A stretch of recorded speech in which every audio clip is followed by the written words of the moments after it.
participation. Good morning, everyone. I'm Captain Chung. I actually retired Navy Captain Chung, working as a Director of Center for Naval Security at KIMS. And I work as a moderator for the Sailors Dialogue in this morning.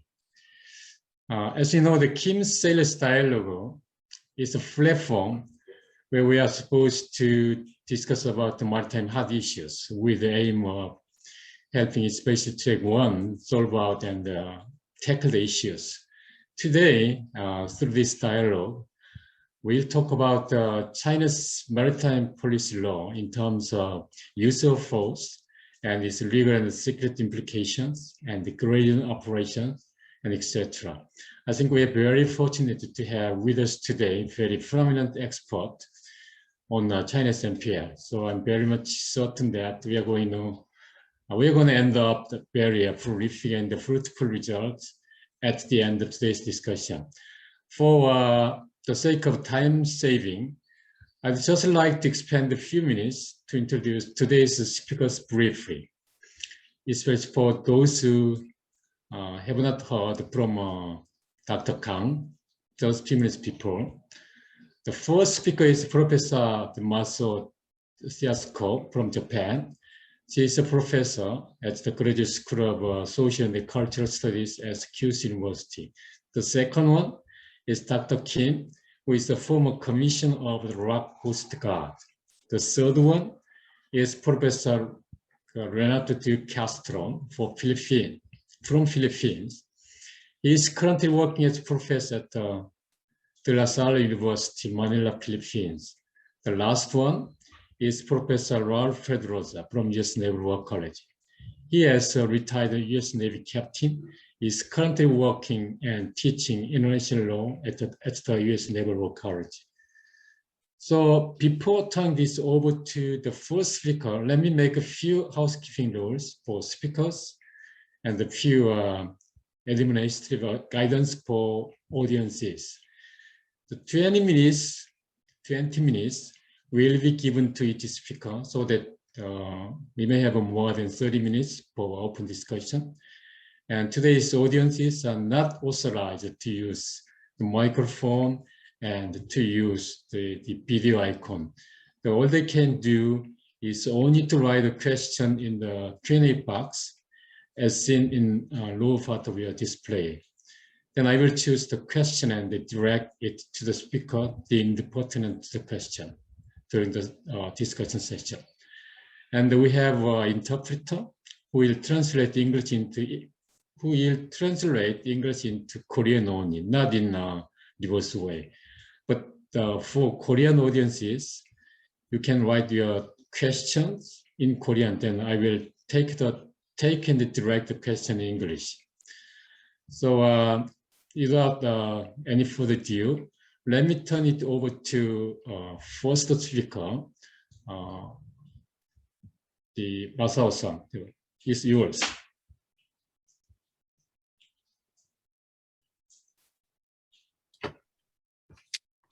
Nice to see you, everyone. I am Chisako MASUO from Kyushu University. Unlike other participants or speakers, I'm not a how should I say, maritime security expert. Rather, I am,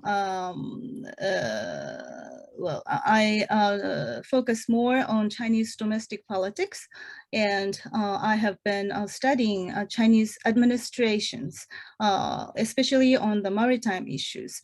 I have studied state oceanic administration, which had been dissolved 2 years ago for many years. And from this perspective, I would like to make today's presentation. Okay, so let me share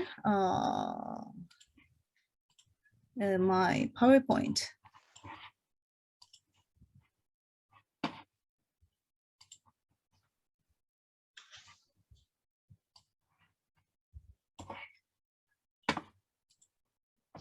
Can you see it? Yeah, we can see. Yeah, great. Thank you. Well, at the top picture, is taking on the Mars. I mean, top picture on the left. Some people may wonder why I have put this picture from the Mars, because this is the Chinese rover and on Mars, and the lander that have been shooted from the space to the Mars.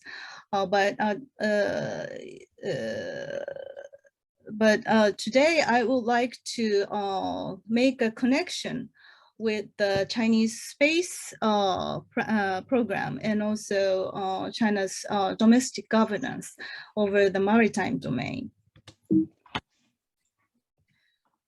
First of all, I would like to explain or introduce Xi Jinping's historical view or Xi Jinping's understanding on his own domestic politics. According to my own understanding, in my eyes, I also study Chinese domestic politics and also foreign policy, and I try to make the connection between those. And in my understanding, he had been devoting himself to be one of the greatest emperor, essentially, who can remain his name in the long-term Chinese history. And but he's also a Marxist. So I think the Communist Party, this component is very important to understand the current status of Chinese politics. According to the Chinese Communist Party's historical understanding, the Communist Party should lead the society to realize world revolution and socialist society, according to their traditional understanding. However, the goal of the world revolution has been fading in accordance with the Chinese economic development. In this picture,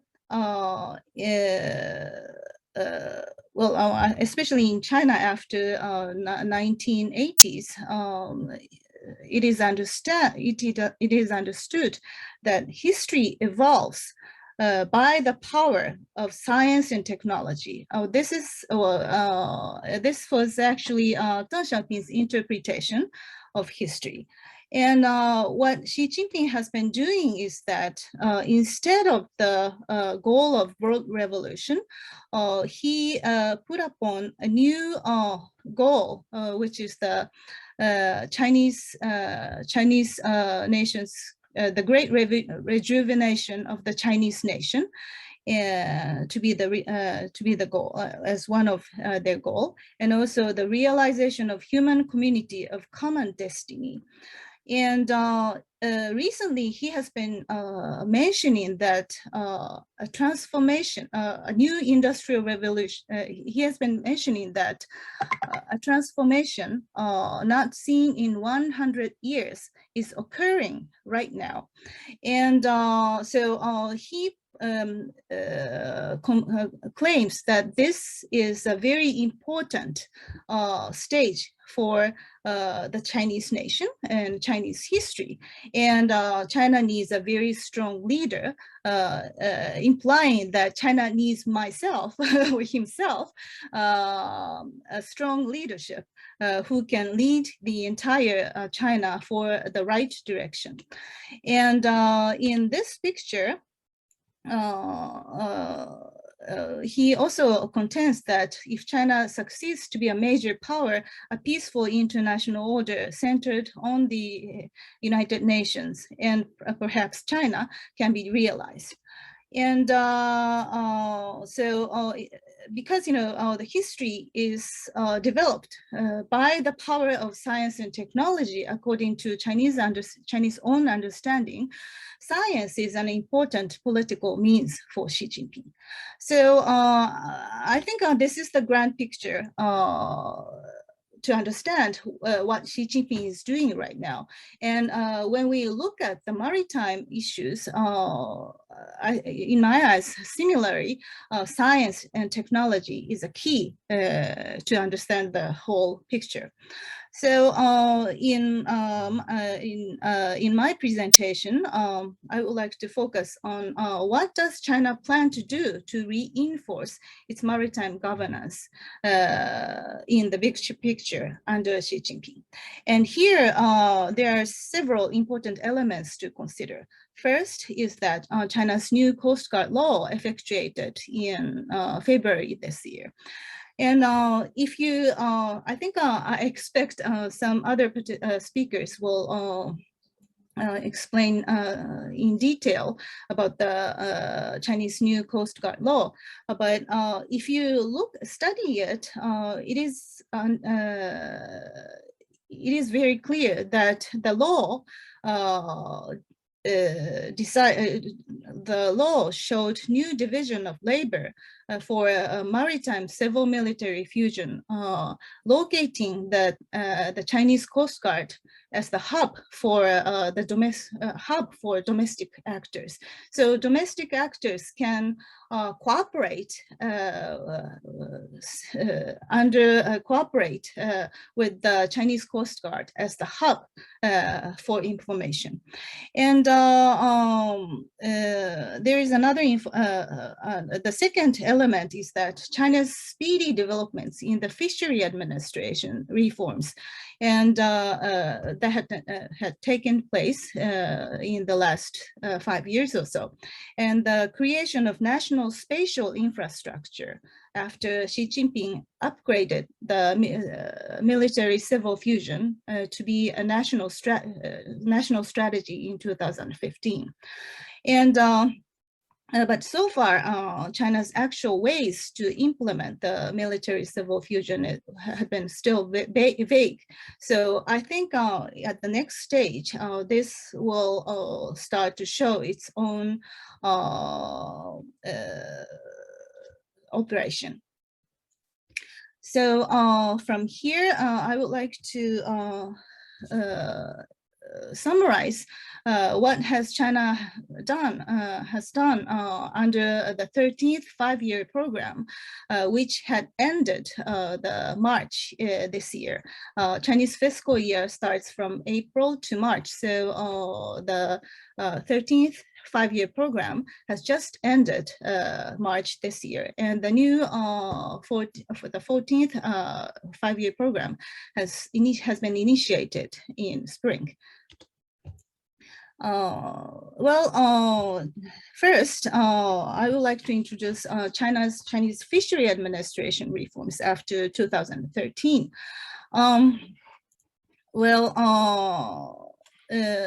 Xi Jinping has been very keen on making reforms for sustainable everything, sustainable environment and sustainable fishing. And in relation to the fishing, he put upon that China needs to reduce the fish catch in its claiming jurisdiction water. So, and also in order to diminish, in order to reduce the pressure on the Chinese fishing resources, the government has been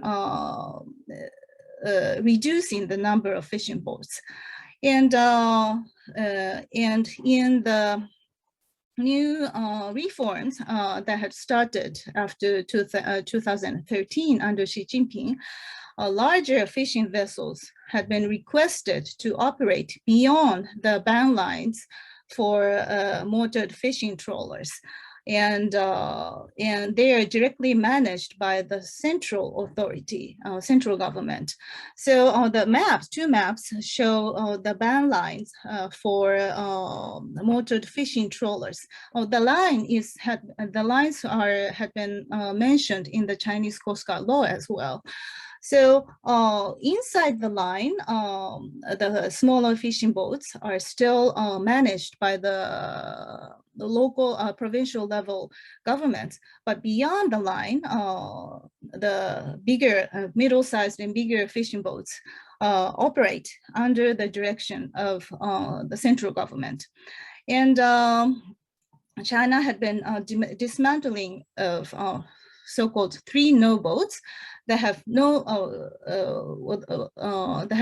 licenses. In previous few years, I would say, there were until a few years ago, there were so many illegal fishing operations carried by China, and the government didn't really care about their operation. But today, it's basically those illegal fishing boats have been dismantled, and Chinese government have been trying to control all of the vessels. And in this fishery reform, China has been using a lot of advanced information technology very heavily. And so this is the illustration I made to show the information technology China has been using. So this is the technological foundation for the fishing reforms in China. Actually, in the 13th five-year program, China has been constructing national spatial infrastructure that includes many kinds of satellites. Was a Beidou that works very similar to GPS. It is very famous. But other than that, China has been boosting many satellites almost every day recently. On the left side, I illustrated communication satellites. China has a plan to boost up 13,000 communication satellites in the next few years, so that they can initiate the space-based internet, a broadband network. And also, China has been boosting many kinds of remote sensing satellites. There are actually three versions. One is to censor the situations on the land continents. And another one is to censor the conditions of the air. And the last one is the one has a lot of sensors to grasp the situations on the maritime domain. So, of course, when we talk about the maritime domain, this maritime remote sensing satellites have been very important. And those satellites can communicate, Chinese satellites can communicate with the fishing boats, and also absorb information collected by observation buoy or oil rigs. And also, in this way, China has been gathering many kinds of information from the ocean. So recently, Chinese fishermen are already able to use that information to decide their fishing area. Because, after gathering those kinds of various information on the land, Chinese authority can make AI analysis, and then they can predict which fishing ground has been which condition of the fishing, where are the best fishing grounds for a particular species at this moment. So they can kick back that analysis to the fishing boats. So in terms of the offshore fishing, in some cases, those fishing boats have increased 2 or 3% of their fish catch by, and also at the same time reducing 5% of the fuels they use. So this application has been started in China right now. So if you look at this fishing industry, you can see China has been making the very good application already. So in terms of security, I believe the authority is doing more precisely. And this satellite network is also connected with the China's own space station, and also with the space its own space program. And I think I don't have much time, but I will introduce you some more. In terms of fishing operation, China on the land, China is developing, constructing a lot of smart ports that can connect the fishing vessels and also the authority, so that the authority can control the fisherman and its fishing operation much closely, and they can collect many kinds of data regarding the fishing operation. And if we, oops, sorry. If we, well, actually, this was found by one of my students. And if you follow the fishing operation conducted by many local governments, you can see that the civilian, the relationship between the authority and the fisherman has been very strong recently. Actually, I think this is the case on the Hainan province. Hainan province has, in short, the Chinese fishing operation has been privatized after 1980s. However, recently, because the government wants to have better control over the fishing vessels, they're trying to re-collectivize the entire industry. And you can see some of the efforts made by some local provinces. This is a short introduction on the Hainan province, shown on the right side. And so you can see that China is connecting the fishing reforms and also the satellite technology during the 13th five-year program. And what we need to think about is what will China do in the 14th five-year program and the further. I think Chinese Coast Guard law is very important in this picture. This is a simple illustration of how Chinese authorities usually carry their jobs. Usually, the first step is the release of spirits.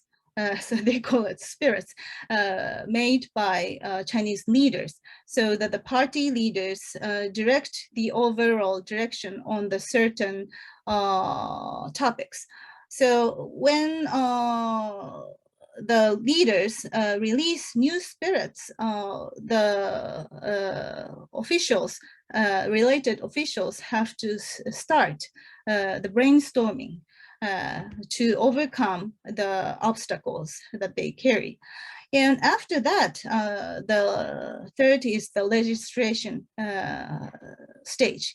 So in this stage, China forms the national legal basis to conduct their new measures using a very ambiguous wording. So this is this is what we have seen in the China's new Coast Guard law. And the next stage is the formation of administrative measures and rules. So this is more like inner rules set by inner rules and procedures set for practitioners within the government and also the authority, including the military. And in earlier days, like when China had the reclamation over the South China Sea reefs, those new administrative measures were open, so it was much easier to study. And in those rules and procedures, they tend to use much clearer wording to show their motives and goals. And the fifth stage is formation of programs. In this, based on their understanding on the particular issues, they formulate long-term action plans. And after those are approved, they move for the implementation. And Xi Jinping has been requesting his subordinates to carry and fulfill the goals within the deadline very strictly. Now, many local cadres and also local and central cadres receive a lot of huge pressure from the top leaders to do it. So they tend to carry it very seriously. So as I mentioned, the China's Coast Guard law is at the third stage, but it was released in the February this year. And as I have mentioned, the 13th five-year program has just ended in March. So of course, China, the legislation of the law itself was clearly a preparation for the next program. And the question is, what is China planning to do in the next program? However, this is very unclear, unfortunately, because China's maritime administration has moved under the Central Military Commission, unlike before. Until the previous five-year program, it was very clear because it was maintained by the State Oceanic Administration, and I could obtain many written documents. Now I cannot. However, still, we can guess what China is planning to do. Oh, sorry, the time is running up. In short, China is trying to combine the innovation and frontier space development. The government's work report aims to transform the international legal basis also. And I think the key is territory and, spatial program, 国土空间规划, prepared by Nature and Resource Department, the leftover of State Oceanic Administration. So the department was preparing to release the territory and spatial program until the end of last year. However, it didn't get released in the spring somehow. I think it was because it included a lot of national secrets. But in short, I think in the new territory, new and comprehensive territory and space program, a spatial program, China is trying to combine. China is trying to initiate the new military and civil fusion operation closely, because the preparation has been done already by the 13th program. So in the next 5 years or so, we will see a lot of combination action with the science and technology, and also Chinese political and economical power that uses the Chinese, the Communist Party's administrative power. Thank you very much, and sorry for my sorry for exceeding the time. Okay, thanks, Dr. Maso-san. You point out a very fresh and new idea on how the China conduct their fisheries operation just within Band 9 and outside Band 9. I think that there will be a few questions at the end of the discussion for your presentation. Okay, next speaker is Dr. Kim. It's yours.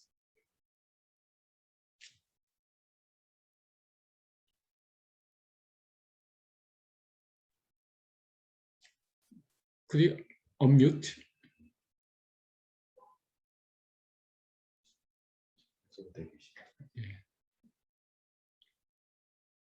얘기해 줘라.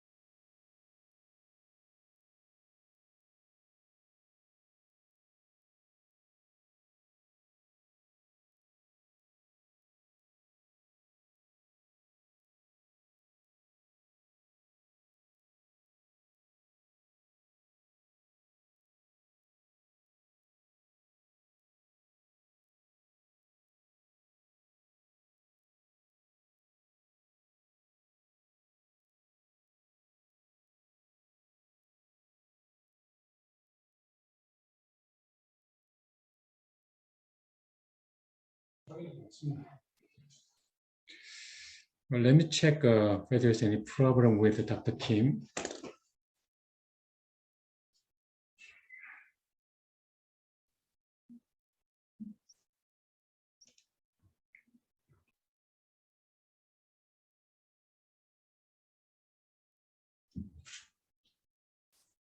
Could you hear from Dr. Kim? No. Okay. Then in the meantime, somebody is fixing the problem. Why don't you go to the next speaker, Professor Renato Di Castro. Good morning.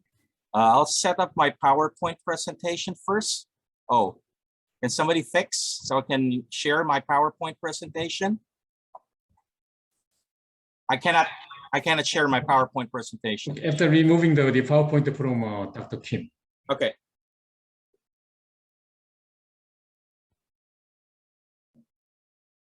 Okay. Yeah, yeah. Okay, thank you.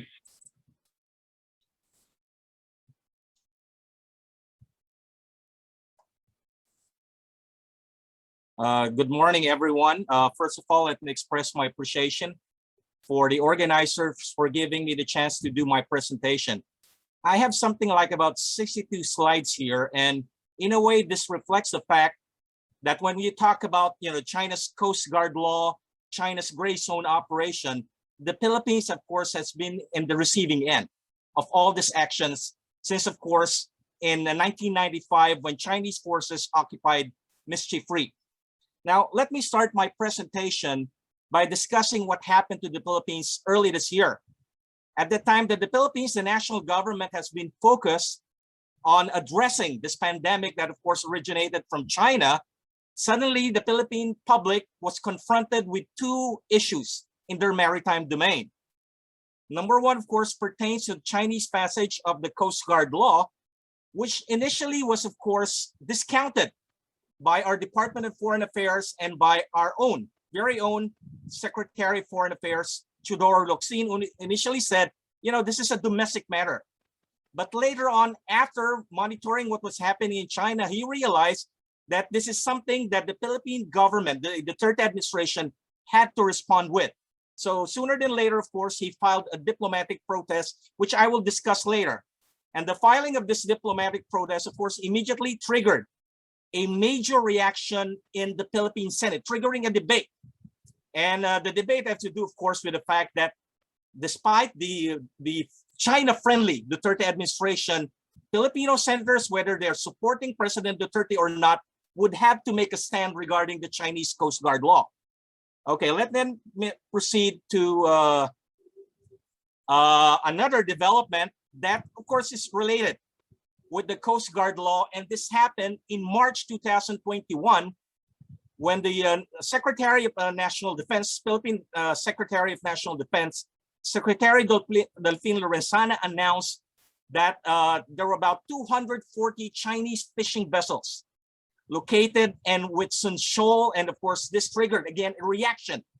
And of course, he added another dimension here by saying that these fishing vessels were not manned by ordinary Chinese fishermen.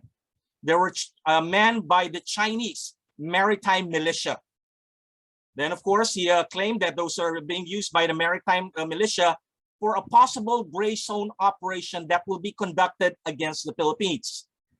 Two incidents are cases of Chinese gray zone operation, which, of course, is primarily a political warfare, not necessarily military, and, of course, aimed at producing political results. The fact that warfare that employs political rather than, of course, the use of the military capability. Paraphrasing Clausewitz, it's an extension of war by other means, extension of politics by other means, paraphrasing Clausewitz.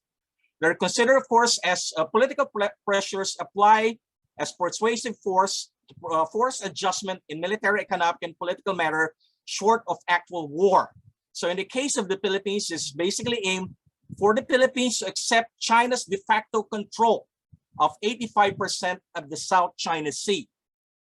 Presentation, of course, would examine Chinese gray zone operation and the evolution on how the Philippine government under this administration has, of course, adjusted.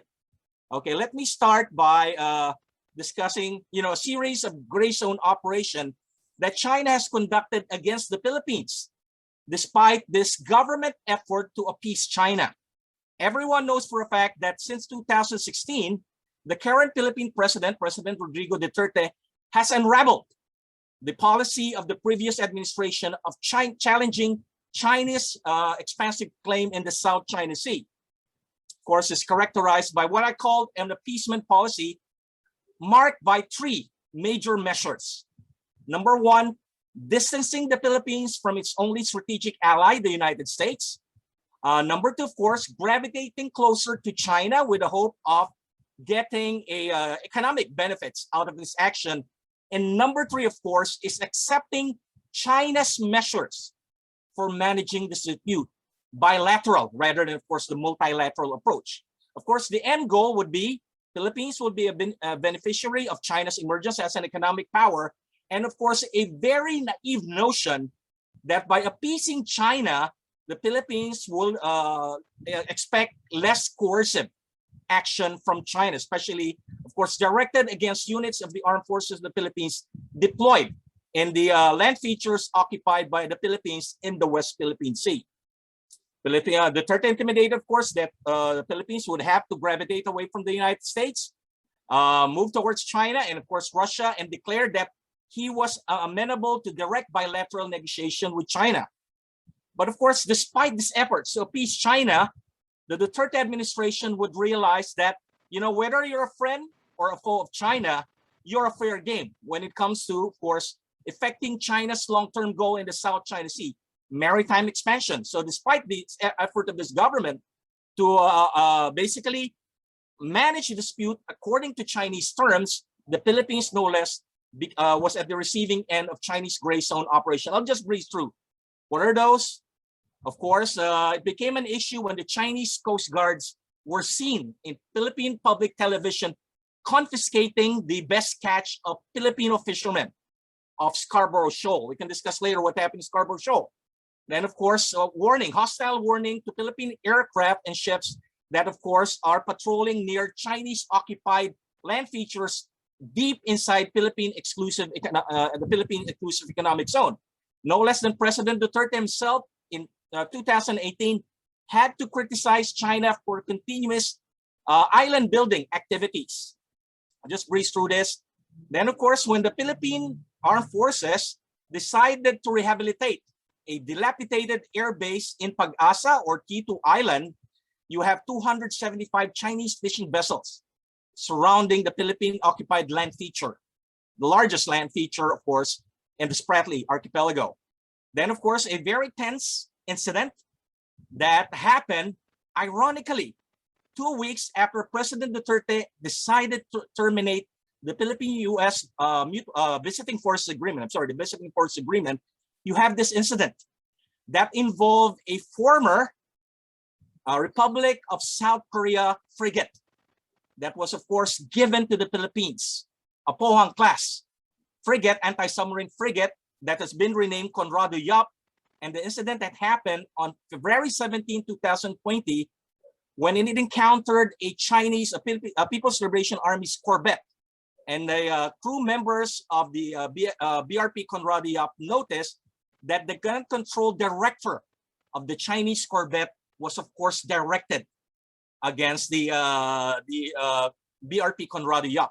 An incident that, of course, even alarmed the Duterte administration because, it happened 2 weeks after it did China a great favor by abrogating the 1999 Visiting Force Agreement. In all those cases, you have, of course, Chinese gray zone operation.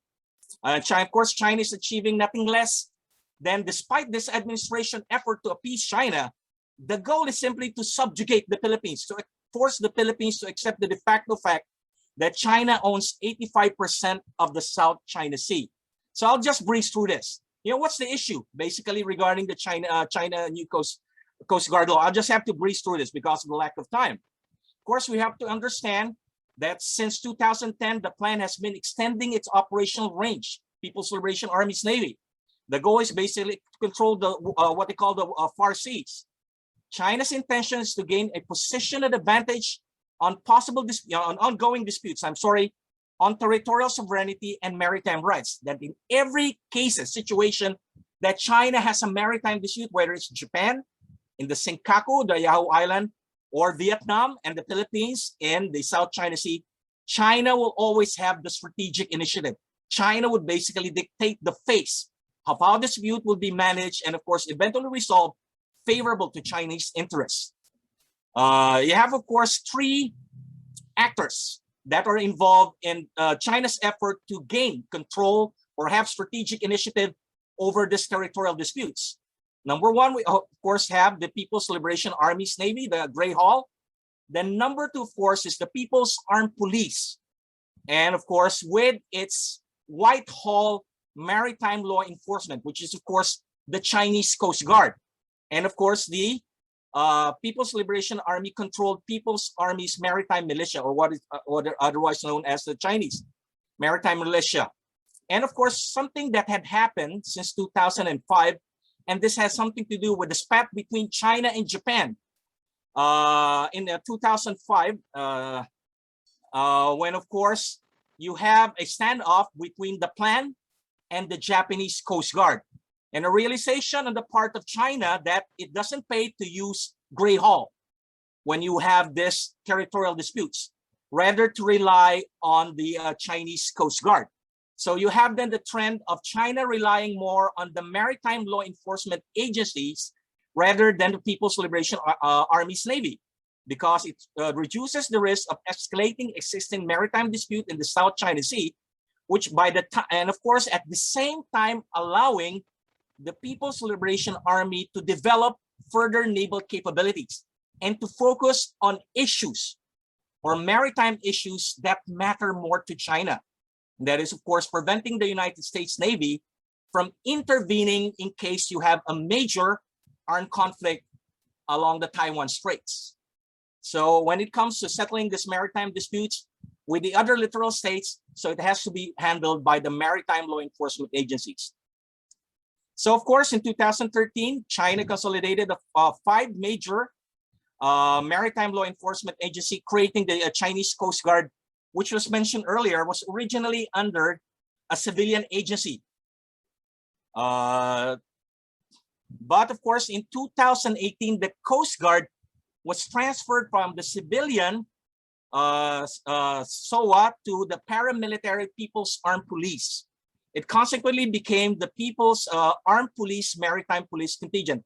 I don't have to discuss the history of the People's Armed Police. It's a paramilitary wing of the Communist Party, which of course has a primary responsibility of maintaining domestic order and, of course, providing secondary or support role for the People's Liberation Army. So I'll just breeze through this. Of course, significance, of course, is the Chinese Coast Guard does not anymore report to the civilian SOA.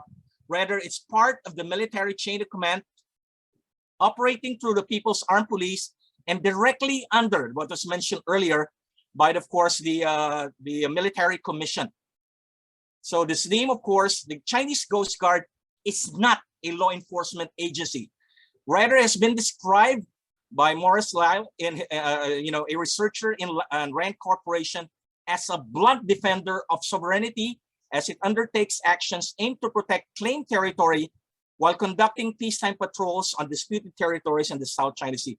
I'll just breeze through, of course, what are the 3 main concerns regarding, of course, the Chinese new Coast Guard law, and so this is something we could discuss later. Of course, first issue pertains to waters under China's maritime jurisdiction.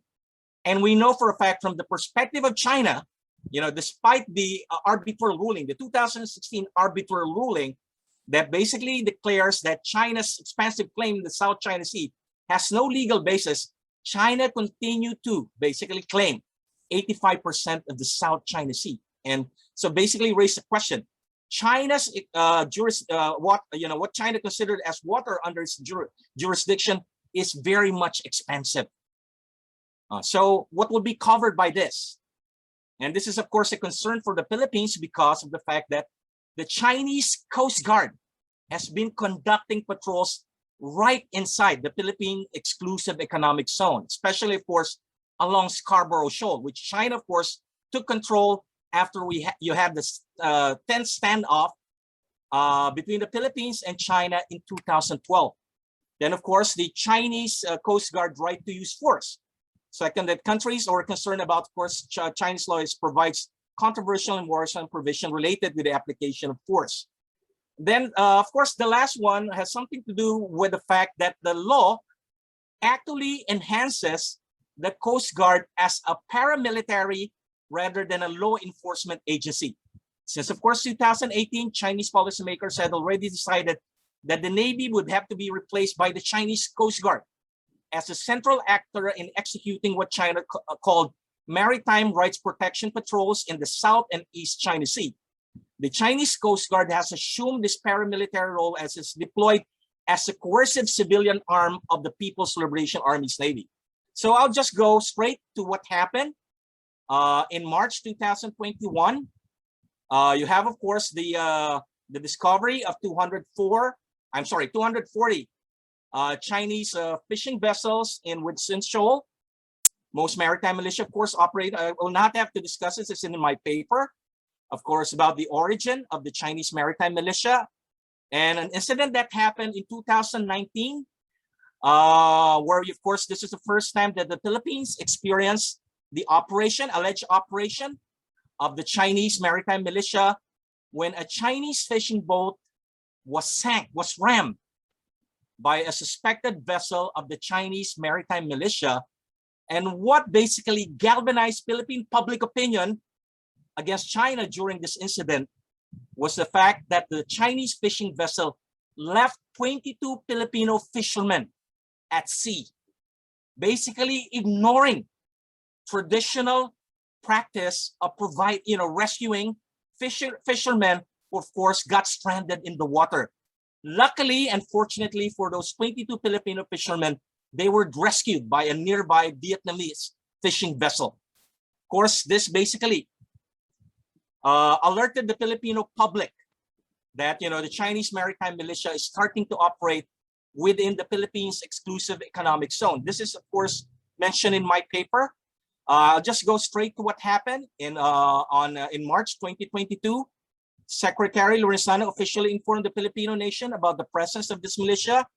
The Philippine Coast Guard and the National Task Force on West Philippine Sea observed that those fishing vessels were manned by the Chinese militia because they went into that shoal, despite the Chinese embassy in Manila statement that is hiding from a storm. A storm in a fair weather in March 2021, using the term, tell that to the Marines. That's the attitude of the Philippine public. Tell it to the Marines. Fishing, and of course, they were not conducting any fishing activity. They were just there, sitting there. So the movement strategy, of course, reflects the fact that this might be another gray zone operation to accomplished by the overwhelming presence of Chinese fishing vessel, which would basically made it a case of fait accompli, just like what happened in 2012 in Scarborough Shoal. So how did the Philippines basically responded?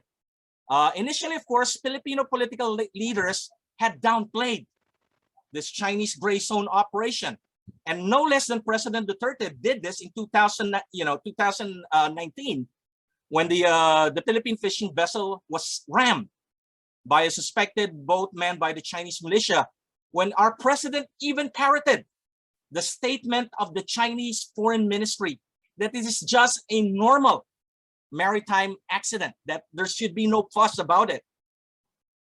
Then, of course, the Philippine government also tried to downplay this February 17, 2020 incident, where you have, of course, a Chinese corvette directing its gun control system against a Philippine Navy ship. But of course, basically, there was a realization that we should not allow China to get away. And of course, as you basically allow China to conduct, not filing any diplomatic protest, this would simply embolden China. So you have, of course, a change in the attitude. By, of course, this year, you have Secretary Locsin announcing that the Philippines had filed a diplomatic protest against the Coast Guard law, as he declared the new legislation as a verbal threat of war to any country that defines the law, which, if unchallenged, would mean submission or subjugation to Chinese operation, gray zone operation. Then, of course, the the Chief of Staff of the Armed Forces of the Philippines, ordered the deployment of the Coast Guard vessels. You have, of course, a vigorous reaction of surplus pressure. You have, of course, the Philippine Coast Guard deploying its vessels. In 2018, I had some friends in the Japanese embassy who were complaining that the 12 Japanese-made Coast Guard vessels that were, of course, provided to the Philippine Coast Guard were not being deployed in the West Philippine Sea and the South China Sea, rather than they're being deployed to guard tourist spot like Boracay. So probably during this incident, this would have made people in the Japanese Foreign Ministry and the Japanese Coast Guard smile, that finally the assistance they have provided to the Philippines is being used properly to basically confront China's gray zone operation in the South China Sea. And of course, what is also very interesting during this incident was the strong public support extended by the United States, by the Biden administration. So after we have the deployment, of course, of Filipino Coast Guard in Navy ships and dramatic increase of patrols, primarily aimed to impress upon China that we will not take this sitting down. Although, of course, outgunned, outsized by their Chinese counterparts, the Philippines' deployment of more ships and more frequent patrols in the disputed water conveyed a powerful message that it was determined to assert this right in the disputed reef. And of course, what I mentioned earlier, the United States expressed its strong public support to the Philippines. You have, of course, U.S. and the United States National Security Advisor Jake Sullivan calling his counterpart in the Philippines, assuring him that the United States supports the Philippines, and that, of course, this is something very historic, that the Mutual Defense Treaty applies in this situation. Historically, the United States has very bit reluctant on stating that the Mutual Defense Treaty applies in any incident that would happen in the South China Sea, West Philippine Sea. But during this period, you have, of course, U.S. National Security, Jake Sullivan announcing that it applies. Then, of course, you have U.S. Secretary of State Antony Blinken stating that the Mutual Defense Treaty applies in this situation. And of course, you have Secretary Lloyd Austin stating that the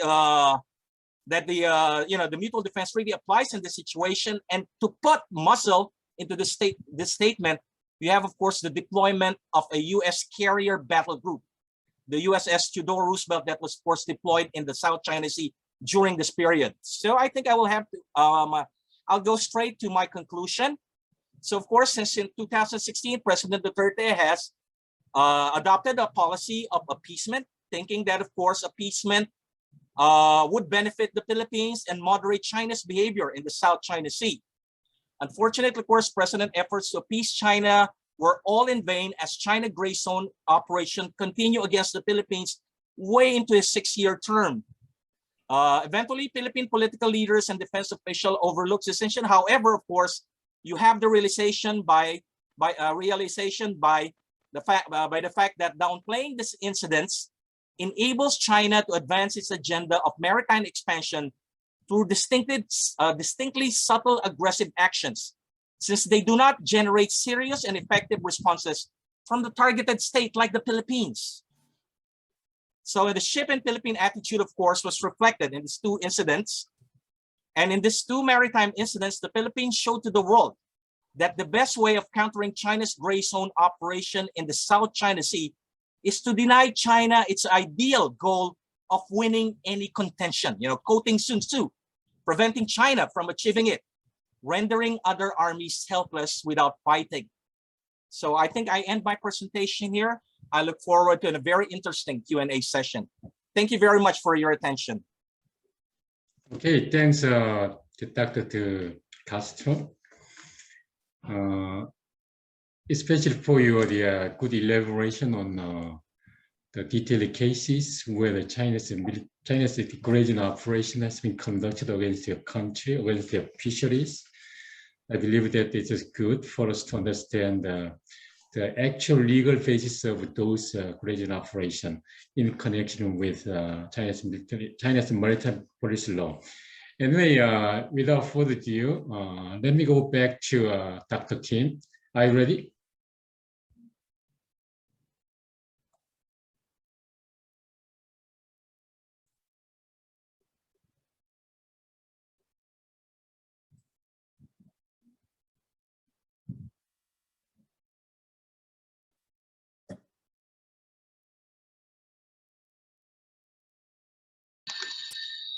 Right. First, I would apologize for the disruption and delay. As introduced, I'm Dr. Kyoon Kim, the former Commissioner of Korea Coast Guard. I have some problem. Hopefully you have me loud and clear. Anyway, it's my great pleasure to join this conference to debate some substantial maritime issues with the distinguished guest. I would today highlight some the issues concerning the China Coast Guard law, as well as its implications for regional maritime security issues. I'm afraid the given time is not sufficient enough to deliver my presentation, though I'll try to keep the time limits. All right, let me get to the point. Yes, here I would briefly touch on a history of Unified China Coast Guard law and the China Coast Guard. The two previous presenters explained, China Coast Guard was created in 2013 on the State Oceanic Administration by merging 4 maritime enforcement agencies. As known, the creation.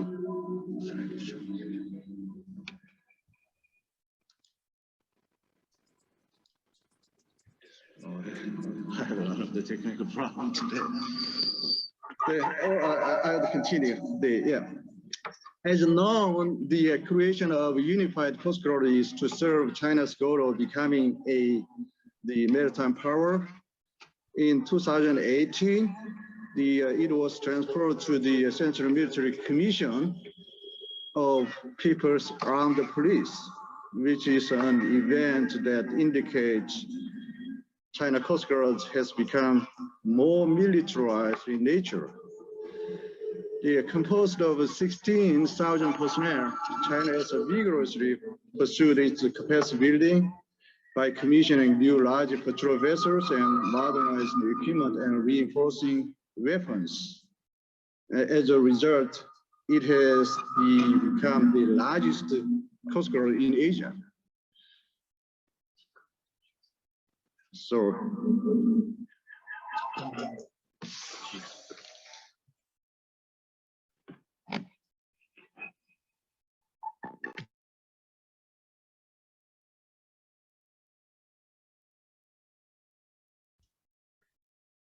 he will wear a headset to make his voice clearly loud.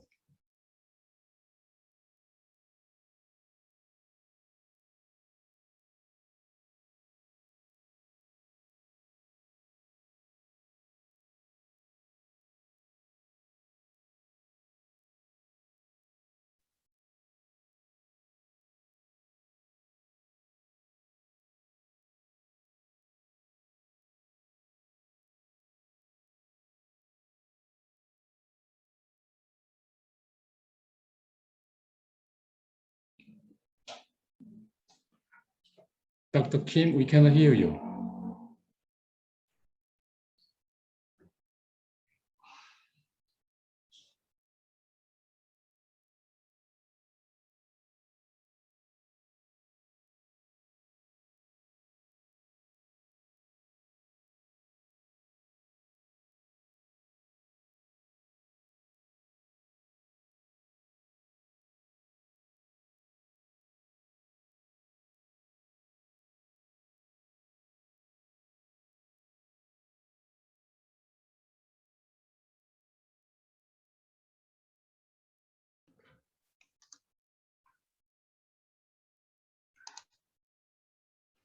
이걸로 일단 들으시고요. 그냥 그걸로 할게요. 들려? 이걸로 하셔야 돼요. 그래야 하울링이 안 돼요. Yeah, we can hear you. 하울링이 되는데. 일단 해보시겠어요? Sorry for again the technical disruption. Okay, let me continue. Here I would highlight some problematic provisions of China Coast Guard law. I'm not familiar with the microphone. So do you hear me? Do you hear me? Yeah, I can hear you. Yeah. Okay, yeah. All right. I would highlight some of the problematic provisions of China Coast Guard law in light of the UN Convention on the Law of the Sea and other international law. Upon its enactment, China Coast Guard law has been under strong criticism from the international community, especially the regional countries in dispute with China over territorial sovereignty and maritime jurisdiction in the East and South China Seas. They claim that a number of provisions are inconsistent with or contrary to the UNCLOS and other international law, which provide for rights of innocent passage and free navigation. All right. Here, I highlight some problematic provisions in detail. The first article number 3, which considered the most problematic, the states the law applies to Coast Guard organizations carrying out the maritime rights enforcement activities in and above the sea areas under jurisdiction of People's Republic of China. The term the sea areas under jurisdiction of PRC is not defined and remains vague. So therefore, regardless of maritime zones, the law is applicable to all waters that China claims its jurisdiction and thus to the disputed sea areas. with the regional countries, such as the waters within the 9-dash line, the waters of Senkaku Island, and the waters of Edo. This article allows to expand prohibition or a restriction on foreign ships to the sea areas beyond the territorial waters of China.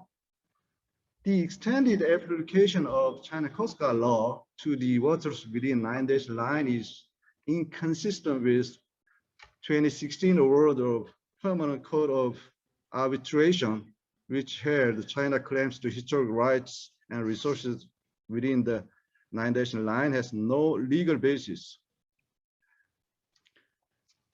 Article 20 states that without the approval of competent authority, if foreign organizations and individuals construct buildings and structures and install various fixed and floating devices in the sea areas and island under our jurisdiction, the Coast Guard organization has the right to order them to stop the above illegal act or demolish within a time limit. This provision may be applied to the buildings, structures, and devices built by claimant to the contested EEZs and continental shelves to explore and exploit marine resources, such as oil rigs and platforms in South China Sea. For an example, for the DK1, which is a collection of sea platforms built by Vietnam in southern Spratly Island, the China Coast Guard is authorized to stop the operation of the platforms and ultimately demolish them on account of illegal activities in the sea under Chinese claims jurisdiction. So this provision may hamper or impair the coastal states' right to build and use artificial island and installations and structures for exploring and exploiting marine resources in their EEZ, which is a sovereign rights of coastal state under UNCLOS. Article 21 allows China Coast Guard to take forcible measures such as forced eviction and forced towing against foreign warships and government ships that violate the laws and regulations of China. This is beyond the coastal state rights under UNCLOS to request to leave immediately the territorial sea if a warship or government ship does not comply with the laws and regulations of the coastal state during the exercise of innocent passage. China Coast Guard, according to this provision, China Coast Guard may take forcible actions against the foreign ships or Coast Guard ships exercising freedom of navigation operations in the contested waters in the South China Sea. Next, Article 22 authorized the China Coast Guard use weapons in certain circumstances under which national sovereignty, sovereign rights, and jurisdiction are being illegally infringed by foreign organizations and individuals at sea, or are facing an imminent danger of illegal infringement. This provision is an exceptional provision to Chapter 6, which provide for the conditions for use of weapons and is contrary to generally accepted conditions for the use of weapons in international law, which are predicated on behaviors or actions of individuals or objects. Furthermore,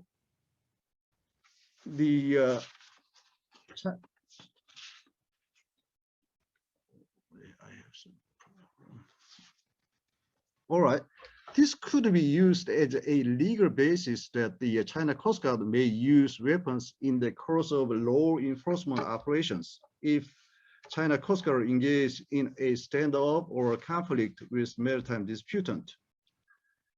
Article 25 is concerned with the establishment of provisional maritime security zones, which may be established in waters under China's jurisdiction to restrict or prohibit the passage and stay of ships and personnel. The circumstances include to perform the maritime security missions, to combat illegal and criminal activities, to deal with emergencies, to protect marine resources and the ecological environment, and the other circumstances that are required to delineate temporary maritime security zones. This is inconsistent with Article 25 of UNCLOS, which allows a coastal state to temporarily suspend innocent passage of foreign ships in specific areas of its territorial sea, if such a suspension is essential for the protection of its security. It is also contrary to the freedom of navigation in high seas, in which all ships enjoy the high sea freedom of navigation.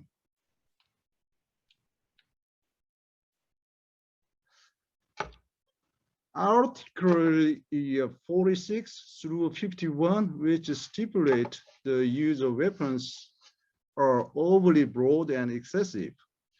The use of force, particularly the use of weapons, is the last resort to compare the compliance of offenders and non-compliant ships, and it should be in exceptional circumstances and subject to strict restrictions and rules. Article 47 in this regard is problematic in that the use of weapons against the foreign fishermen in violation of fisheries laws and regulations is inconsistent with the UNCLOS, which restrict use of judicial authority on foreign fishermen. Foreign fishermen operating in the contested sea area and East and South China Seas are subject to the use of weapons of China Coast Guard.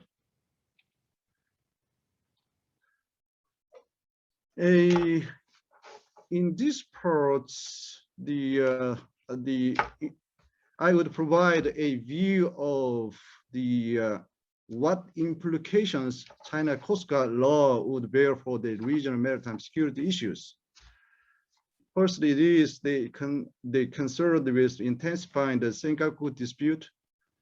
The China Coast Guard law has profound security implications for Senkaku dispute. Japan is very concerned that some provisions are directed at the Senkaku dispute, with the China's growing assertiveness to bolster its claim to Senkaku Island. As you know, the dispute of Senkaku Island, which had been modestly managed with no significant challenges to Japan's effective control, has developed into a new phase of recent years. The intrusion of CCG ships into Japanese claimed contiguous zones and territorial seas of Senkaku Island have become more frequent, and their stay has become longer. In my view, China's strategy appears to have shifted from a regular presence to exercise of law enforcement in sovereign waters. China Coast Guard vessels have entered territorial sea around Senkaku Island, pursuing the Japanese fishing boats operating in the sea. Most remarkably, recently, China Coast Guard imposed an annual fishing ban on Japanese fishing boats operating off the Senkaku Island, claiming that Japanese fishing activity in territorial waters of Senkaku Island is illegal. So the China Coast Guard vessels equipped with heavy arms have increasingly present around the island. The China Coast Guard law is also directly related to ongoing South China Sea dispute. China has steadily increased its effort to consolidate its position in South China Sea with various tactics, there is a concern that the China Coast Guard may coercive acts to remove buildings, structures, and floating devices built by claimant to the sea areas and island on the Chinese claim jurisdiction in accordance with the newly enacted China Coast Guard law. The authorization of China Coast Guards to use weapons against the foreign fishermen operating in the sea areas on the Chinese claim jurisdiction appears to be directed at fishermen from the claimant to Spratly and Paracel Island. This may be resulting in excessive use of weapons against the foreign fishermen.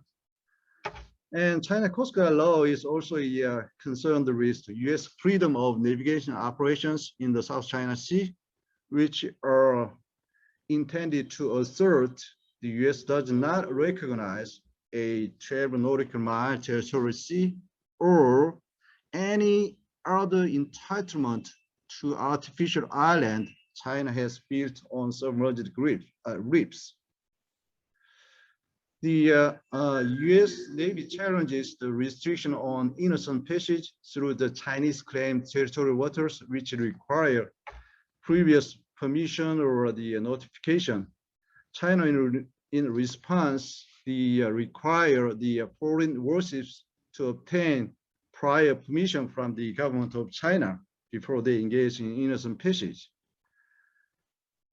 Until now, China has not engaged in the coercive act to prevent U.S. FONOPs while closely monitoring and giving warnings to vessels engaged in the operations to leave. However, the China Coast Guard ships, which are equivalent of warships to an extent, they could be used as a tool to prevent FONOPs to avoid direct military standoffs and level down its implications to law enforcement. All right, this part is concerned with the Korea's position on the China Coast Guard law and regional maritime security issues. Unlike Japan, which is the very critical and vocal of China Coast Guard law, Korea remains silent and somewhat vague. I think there are disparate position may be due to the two countries varying approaches to growing rivalry between the U.S. and China in Asia-Pacific region. Korea, one of the traditional allies to the U.S. in Asia, has kept distance itself from the U.S.-led initiative to contain China's expanded maritime claims and the growing regional influence. While the U.S. has increased the pressure on China to deter its ambitions in South China Sea, Korea has been reluctant to join the U.S.-led efforts against China. I think the current progressive Moon administration has hedged between its alliance with the U.S. and Korea's ties with China, as well as its leverage to North Korea. While Korea is continuing to hold tight to U.S. alliance, the Korean government, conscious of China, I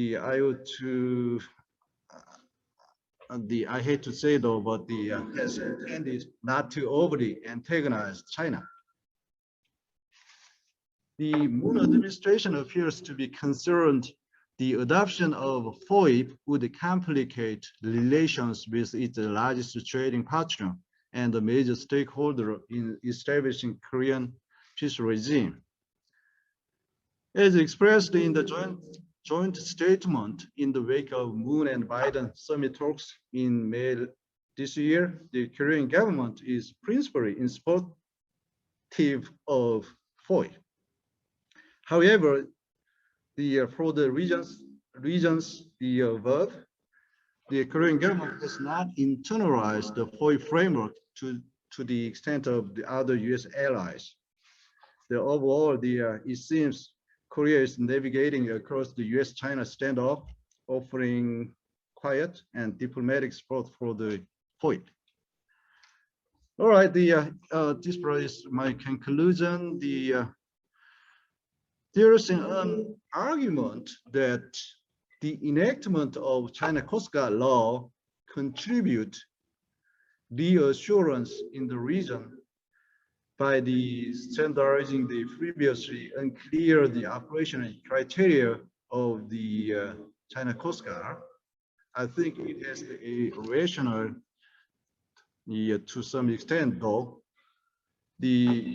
However, it challenges the rule-based maritime order and pose a serious threat to maritime security of the region. China Coast Guard law is viewed as an instrument of China's legal warfare, which seeks to save the legal context for Chinese actions and using domestic laws to signal Chinese intentions.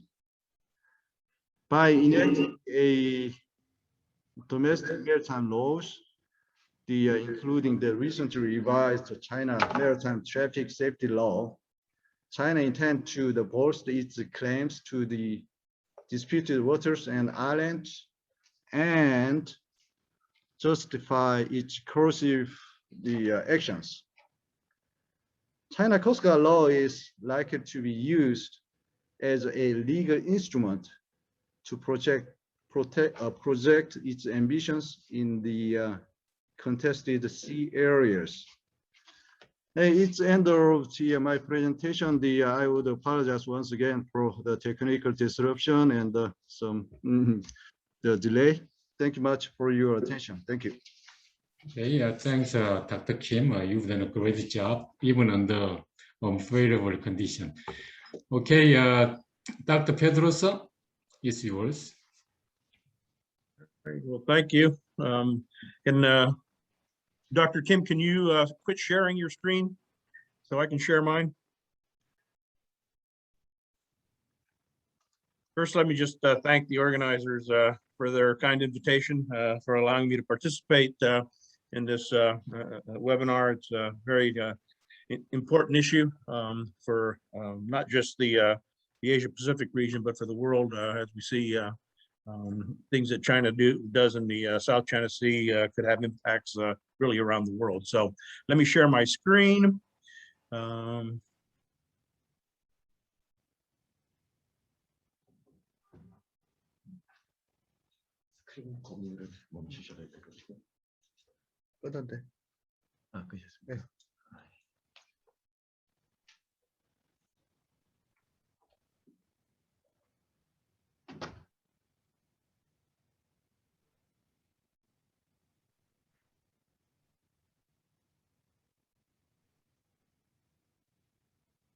Okay. As Dr. Kim mentioned, the Coast Guard law has received quite a bit of criticism from the international community because it does overreach in a number of areas.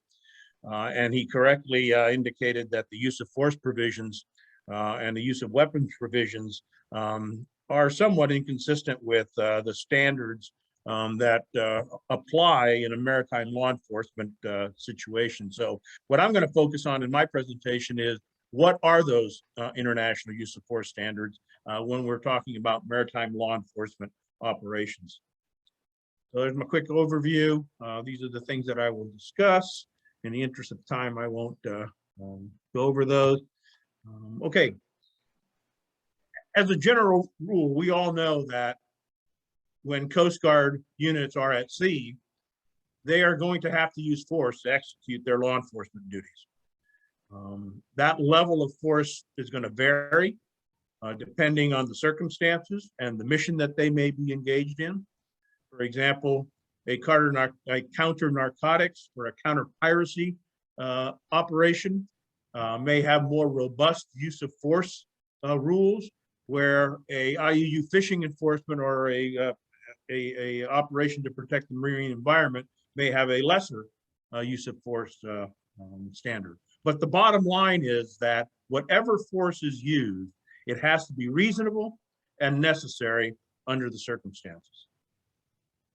If we look at some of the international agreements that have been adopted that have use of force provisions in them for maritime law enforcement, we can look here at the 1995 UN Fish Stocks Agreement.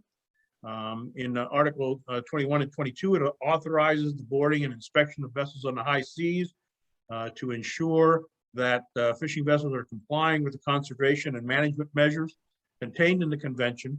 And you can see here in Article 22, it's very restrictive with the use of force. It says use of force should be avoided except to the degree necessary to ensure the safety of the inspectors and where the inspectors are obstructed in the execution of their duties. And in any case, if force is used, it has to be reasonable under the circumstances.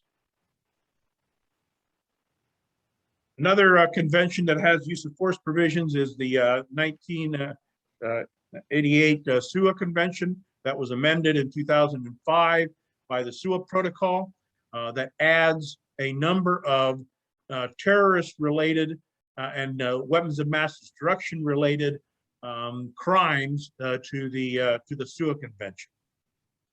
It also contains a very robust boarding regime, not to the extent that flag state consent is not required. It still requires flag state consent to board. However, it does contain a very elaborate boarding regime, and it also contains use of force provisions. And again, this mirrors what we saw in the 1995 Fish Stocks Agreement, which is force will be avoided except when necessary for the safety of the officials and persons on board, or if the law enforcement officials are obstructed in the performance of their duties.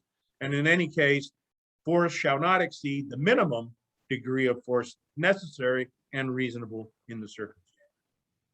There's also additional cautions that are provided to the boarding party. They are not to endanger the safety of life at sea, that are to ensure the respect for the human dignity of persons on board the vessel that they may be going on. They are to ensure that their boarding and search operations are conducted in accordance with applicable international law, and they will ensure or take due account of the safety and security of the ship and its cargo. The 1988 Vienna Drug Convention doesn't have a use of force provision in it. However, it does in Article 17 encourage states to enter into bilateral or regional arrangements or agreements that would enhance the effective interdiction of illicit traffic of narcotic drugs at sea. Based on that provision, the United States has entered into over 40 bilateral arrangements with countries to facilitate the interdiction and boarding of vessels that are suspected of engaging in illicit drug traffic by sea. And these agreements significantly facilitate the ability of the U.S. Coast Guard to obtain flag state consent in order to interdict, board, and search suspect foreign flag vessels that are operating on the high seas. Here's an example of the use of force provisions in one of those agreements, which is the U.S.-Colombia bilateral law enforcement or counter-narcotics agreement. Again, you can see it follows the same model that we had in the Fish Stocks Agreement, which force shall be avoided except in self-defense. It can be used to compel a vessel to stop if that vessel has ignored warnings. It can be used, force can be used to maintain order on board the ship if the crew or persons on board resist or try to impede the boarding or try to destroy evidence during the boarding, or if the vessel attempts to flee during the boarding and search operation. So force can be used in all those situations. That doesn't mean that deadly force is authorized, but some level of force can be used that's necessary and reasonable under the circumstances to make the vessel comply. It also authorizes the boarding party to carry small arms. However, they will only discharge their firearms when less extreme measures are not possible to ensure compliance by the suspect vessel. In addition, discharge of weapons will only be conducted with the prior authorization of the flag state unless warning shots are being used as a signal to stop the vessel, or the boarding party requires the use of force in self-defense. But in any event, the force used will be minimal and reasonably necessary and proportional to the circumstances. The Proliferation Security Initiative, it's not a treaty, but it is a global initiative that is aimed at stopping the trafficking of weapons of mass destruction from countries of proliferation concern like North Korea and Iran. Participating states, just like the Vienna Drug Convention, participating states under the PSI are encouraged to enter into bilateral agreements and operational arrangements to facilitate the cooperation and boarding of suspect vessels. And again, the United States has entered into 11 such agreements with the countries that you see listed on the slide there, that again are used to obtain advanced flag state consent to allow U.S. officials to board foreign flag vessels from those countries on the high seas that are suspected of trafficking in weapons of mass destruction. Again, here is an example of the use of force provisions in one of those agreements, the U.S. Belize Agreement, which we have executed operations under this agreement in the Asia-Pacific region with regards to interdiction of vessels that are suspected of trafficking weapons of mass destruction materials in and out of North Korea. But again, the agreement authorizes the use of force consistent with domestic and international law. And as we've seen in these other treaties, that force should be avoided, except when necessary to ensure the safety of the boarding party, the safety of the boarding ship, or the persons on board, or where law enforcement officials are obstructed in the execution of their duties. Any force used, however, must be reasonable and necessary under the circumstances. And the boarding team always retains their inherent right to use all available means, that means deadly force, to apply force reasonably necessary to defend themselves or others from physical harm. When doing a boarding, there are certain safeguards that the boarding team should take into consideration to include due account for the security of the ship and its cargo, and to ensure that persons on board are afforded the protection, rights, and guarantees provided by international law and the boarding state's laws and regulations. So that's the treaty law that we have in existence. And where did that treaty law come from? It comes from 4 seminal cases that have addressed the issue of use of force in a maritime law enforcement context. The first case is the I'm Alone. It's a case from 1929 involving the U.S. Coast Guard and a Canadian flag vessel that was suspected of smuggling liquor into the United States during the Prohibition era in the United States. After a 2-day hot pursuit, the U.S. Coast Guard sank the vessel after the captain refused multiple orders and signals to stop, including warning shots and disabling fire, to heave to. And an arbitration commission that was convened subsequent to this operation determined that the decision of the U.S. Coast Guard cutter to intentionally sink the Canadian vessel was not justified under international law, because lesser means were available to ensure compliance. The second case is the Red Crusader case from 1961. In this case, we have a vessel that's boarded for allegedly illegally fishing by the Danish Navy. There's 2 Danish sailors on board, and the Red Crusader, after it had complied with the boarding, the captain decided to flee the scene. It refused the Danish frigate orders to stop. It did not stop after warning shots and sound signals. And then after that, the Danish frigate used solid shot at the Red Crusader scanner mast lights, hull and stern without warning, and creating danger to the crew of the Red Crusader. And the Commission of Inquiry determined that the Danish frigate had exceeded the legitimate use of force by firing on the vessel without warning and without necessity, even though the vessel was not sunk and no one was injured on board the vessel. The next case is the motor vessel Saiga from 1997 under the International Tribunal for the Law of the Sea. And in this case, we have Ghanaian patrol boats that opened fire on a tanker with live ammunition without any type of signal or warning that they were going to do so. And when they boarded the vessel, it was a coastal tanker that had been providing bunkering fuel to fishing vessels in the Ghanaian EEZ and contiguous zone.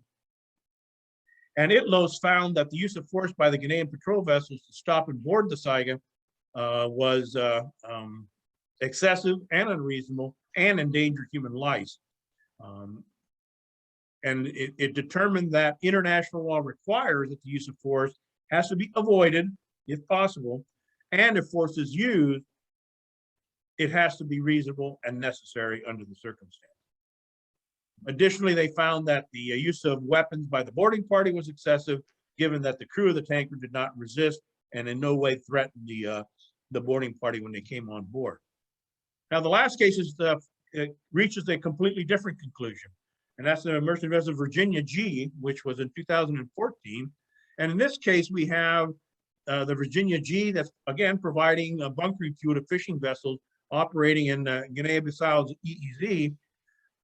It's approached by speedboats, patrol boats that are clearly marked as government vessels. They're boarded by fisheries enforcement personnel and by Navy personnel that are in uniform, so everybody knows who they are. The fisheries enforcement personnel take control of the vessel. They ordered the captain to sail to the port of Bissau. But Panama, the vessel was flagged in Panama. So Panama alleged that the fishery officials used excessive force, number one, because they didn't identify themselves. They were inconsiderate, intimidating, brandishing their weapons when they came on board. The crew did not resist, but they were confined at gunpoint nonetheless. And the captain was prevented from communicating with the vessel's owner.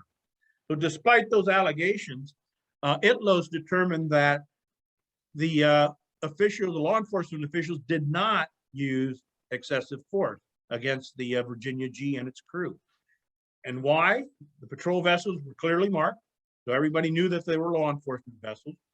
The boarding parties were all in uniform, so they were clearly identifiable. After the boarding, the initial boarding, the captain was permitted to communicate with the owner to let him know what was going on. And the force that was used did not go beyond that was reasonable and necessary under the circumstances. Weapons were drawn, but they were not discharged. There were no physical injuries to the crew, so nobody was in danger. So in that case, it reaches a completely different conclusion that the use of force was reasonable and necessary under the circumstances, and reach a different conclusion in the previous three cases that I just discussed. So let's look very quickly at some of the law enforcement codes that are in existence today. This was primarily a law enforcement code of conduct for land-based law enforcement operations, but it can be used to inform maritime operations as well. You can see in Article 3 of the code that forces will only be used if necessary and when required in the performance of duties. It has to be reasonably necessary under the circumstances to either prevent a crime or assist in the arrest of a suspected offender. It has to be proportionate to the seriousness of the offense and the legitimate objective that's going to be achieved by the boarding party. The use of firearms should be considered an extreme measure, and every effort should be made not to use firearms if other means are available to ensure compliance with the law enforcement officials' orders. And if firearms are used, it should only be used if there's armed resistance or if the suspect offender jeopardizes the lives of others, and less extreme measures are not sufficient to restrain or apprehend the suspected offender. The UN also has principles on the use of force. And the general rule is that nonviolent means should be used before any resort to the use of force and firearms, and should only be used if other means are ineffective. However, if use of force is unavoidable, then it must be proportionate to the seriousness of the offense and to the legitimate objective to be achieved. by the law enforcement officials, and any force used must be necessary and must minimize damage and injury to human life. Here's just some more language from the UN principles that I'll just skip through this just in the interest of time. The UN also has, UNODC also has a maritime criminal manual. So this applies specifically to maritime law enforcement operations. It's a manual for criminal justice practitioners. It has a number of annexes in it. But again, it emphasizes that when you're involved in maritime law enforcement operations, these are peacetime police missions. They're not a wartime operation. So that brings into question when we're talking about the China Coast Guard law, since they now fall under the Central Military Committee and are really part of the armed forces of China. You know, what does that mean for the China Coast Guard when it's using force in what they consider to be a law enforcement operation? But the Maritime Crime Manual also talks about using force that should not exceed minimum reasonable necessary in the circumstances. Force can be used in self-defense in order to prevent an attack or imminent attack on law enforcement officials or other personnel that are under their protection. And also force can be used to accomplish certain law enforcement tasks or purposes, such as stopping, boarding, searching, detaining, seizing, and controlling a suspect vessel and its crew. And again, I'll skip over this again for the interest of time, but this talks about deadly force and really limits the use of deadly force in most circumstances and encourages the use of non-deadly force if those measures are appropriate to the law enforcement operation that's being conducted. Let me just conclude by the U.S. Coast Guard use of force rules. I mean, China has said in response to some of the criticisms that it has received, that other regional Coast Guard agencies in Korea, Japan, Vietnam, the Philippines, they all have broad authority to use force at sea. The U.S. Coast Guard has broad authority to use force at sea, and that's a true statement. The U.S. Coast Guard, under our domestic law, has very broad authority to make inquiries, examinations, inspections, searches, seizures, arrests in the high seas, and in waters over which the U.S. has jurisdiction, which is a term that's defined in the law. It's not ambiguous as the China Coast Guard law, which talks about waters under Chinese jurisdiction, which is a very vague statement. So the Coast Guard does have very broad authorities. However, it does authorize the use of force, but all use of force has to be necessary to compel compliance, and it has to be reasonable under the circumstances. And reasonable, this is determined from the perspective of a reasonable officer on the scene, not with 20/20 vision of hindsight 10 days after the operation that says, well, if I was there, I wouldn't have done it that way. That's not the standard for review. It's what did the officer on the scene think was going on, and why did he use force? So under the Coast Guard use of force principles, they are authorized to use techniques, and procedures that effectively bring an incident under control and ensures their safety. However, they should minimize any risk of unintended injury or damage to property.